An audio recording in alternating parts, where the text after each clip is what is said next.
This is Alan Bush with ADMIS. In the stock index futures, we are seeing higher prices this morning.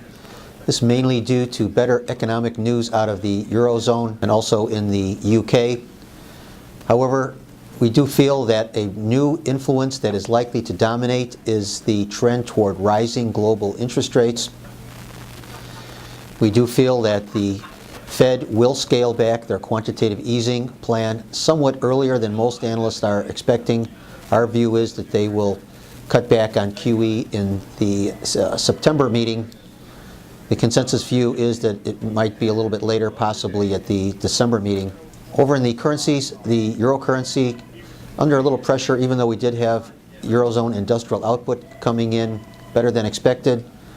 Some small gains in the British pound after employment numbers improving there as well.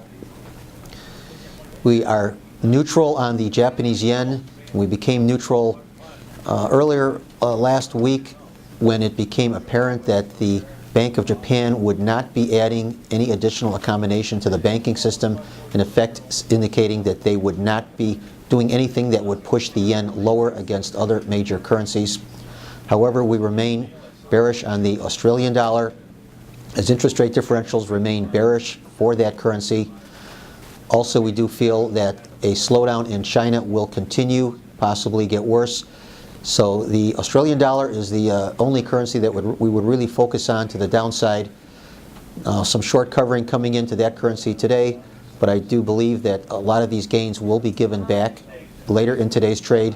In longer term, we expect continued pressure in the Australian dollar. Over in the credit markets, we have supply an issue with the Treasury selling $66 billion in offerings this week. Yesterday's 3-year note was not well received. Today we have the 10-year notes, and tomorrow we'll have the 13-year bond. We feel that interest rates are rising globally, and this is a trend that will probably continue for many months. So based on what we're seeing today, I would expect lower prices for the Treasury futures market, and this is a trend that is likely to last for some time, subject, however, to any flight to quality gains if there is any geopolitical event or anything else that could cause flight to quality buying to come in. But in the absence of any surprises of that nature, the trend appears to be lower for the credit futures markets.